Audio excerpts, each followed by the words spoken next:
जीवन में हम लोगों की रिस्पेक्ट नहीं करते। हम जिनके साथ जुड़े हैं हम उनका सम्मान नहीं करते। जब सम्मान ही नहीं करते तो प्रेम तो बहुत बाद की बात है। सम्मान की छाया से प्रेम पैदा होता है। अगर आपके दिल में, हृदय में स्थान ही नहीं है किसी के लिए, तो प्रेम कैसे हो सकता है? वो सब दिखावा चल रहा है और सब लोग फ्रस्ट्रेटेड है, परेशान है और दुखी हैं। जैसे एक अजीब सी जेल टाइप में रह रहे हैं लोग, बस वो कहीं भाग नहीं सकते, वरना एक घुटे हुए हैं, घिरे हुए हैं एक जगह। क्योंकि जीवन बहुत प्रेम की और बहुत अच्छाई के साथ जिया जा सकता है अगर तो थोड़ा सा हम समझें। और बहुत सारी बातें ऐसी हैं जो निरर्थक है, हम उनमें फंसे हुए हैं। एक तो हमें थानेदारी बंद करनी चाहिए। थानेदारी इन द सेंस कि हम हर व्यक्ति को अपने मुताबिक वो करें, इससे बचना चाहिए। ये सुख का हेतु नहीं है, इससे आनंद और शांति नहीं आती, संतोष नहीं आता। हमें थोड़ा सा फ्रीडम हर व्यक्ति को देना चाहिए। तो परमात्मा ने उसको फ्रीडम दिया हुआ अपने स्टाइल में जीने का। उसकी कोई चीज़ आपसे मैच नहीं खाती, उसकी आंखें आपके आंखों जैसी नहीं, उसके बाल आपके बालों जैसे नहीं, उसके कान आपके कान जैसे नहीं, उसकी किस्मत, उसके हाथ की रेखा, उसका कुछ भी तो आपके जैसा नहीं। फिर आप उसे अपने जैसे क्यों बनाना चाहते हैं? परमात्मा ने उसको बिल्कुल सेपरेट डील किया है। उसकी आइडेंटिटी बिल्कुल यूनिक रखी है। वो यूनिक आईडी के साथ चल रहा है, लेकिन आप उसे चाहते हैं डुप्लीकेट बनाना, कार्बन कॉपी। तो यहीं से द्वंद्व शुरू हो जाता है। और बहुत छोटी छोटी बातों पे भी हम सोचते हैं कि हम दूसरे आदमी को डोमिनेट करें। बहुत छोटी बातों पर, चाय की पत्ती आपको भाग बकरी पसंद है, वो भी यही पिए। क्यों पिए भाई? मतलब कोई तुक है, उसको तो दूसरी पसंद है, ताजमहल पीना चाहती है, पी ले भाई। क्या उसमें कौन सा लाई का मुद्दा है? पर इस पे भी लोग झगड़ रहे हैं। मुद्दे बहुत छोटे छोटे हैं। हाँ, एक आपको क्लोजअप पसंद है, किसी को फॉरेंस पसंद है, किसी को कोलगेट है, वो उस पर झगड़। अरे एक पेस्ट यार कोलगेट का ले लो, एक फॉरेंस का ले लो, क्या झंझट है? इसमें इतना बड़ा मुद्दा ही नहीं है जिसको संघर्ष बनाया जाए। उस बात पे लोगों की तलवारें खींची हुई करो। ये जबकि कोई विषय नहीं है। और अक्सर हम जो विषय नहीं है, जो निरर्थक बात मैंने कहा, और निरर्थक बातों पर ही अपना सार्थक जीवन व्यर्थ कर रहे हैं। तो ये थोड़ा समझदारी से, होश के आने से सब होने लगता है।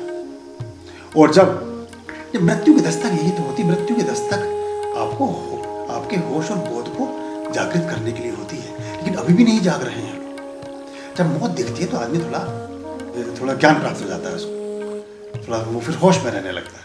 फिर उतना बेईमान नहीं रह जाता, उतना झूठा नहीं रह जाता, उतना छल और कपट और चालाकियां और दंभ और प्रपंच और अहंकार नहीं रह जाता, क्योंकि अब तो मौत ही सामने खड़ी है। अगर ये गारंटी हो जाए कि एक सप्ताह बाद कोई व्यक्ति आया, उसे बता दिया जाए कि आज आप इस शनिवार को आए हो, अगले शनिवार को आपकी मृत्यु निश्चित है, तो उसका जीवन कैसा होगा? एकदम बदल जाएगा। उस एक सप्ताह में उसका जीवन 100% बदल जाएगा। वो फिर वो कार्य करेगा ही नहीं जिन्हें अब तक कर रहा था। लेकिन आदमी सोचता है मैं तो हमेशा जिंदा रहूंगा, क्योंकि मरता तो दूसरा है।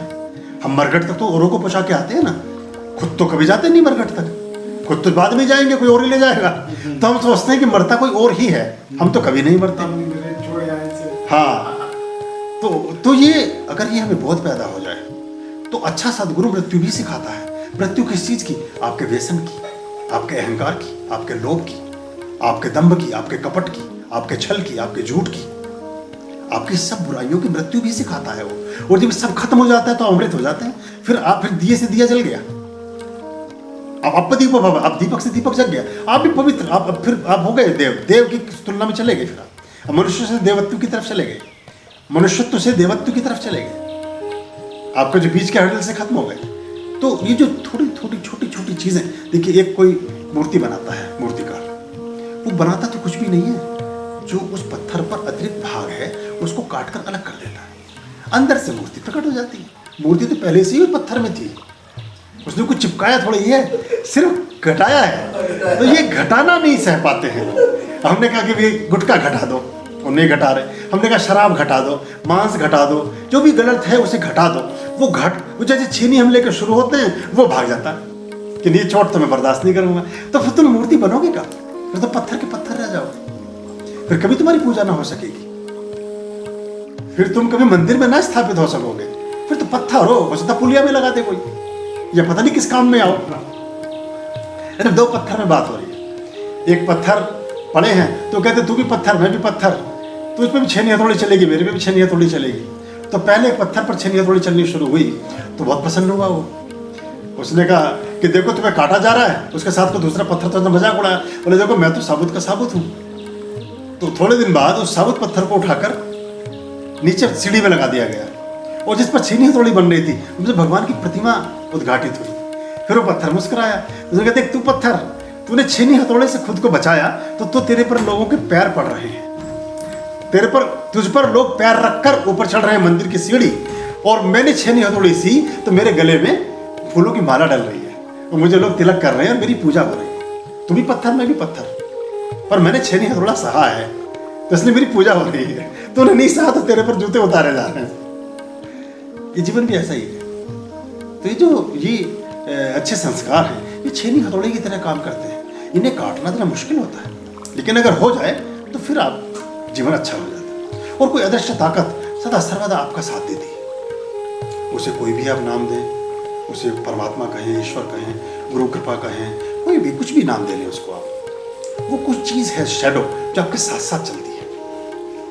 तो ये हमें थोड़ा सा इस पर ध्यान देंगे तो अच्छा रहेगा।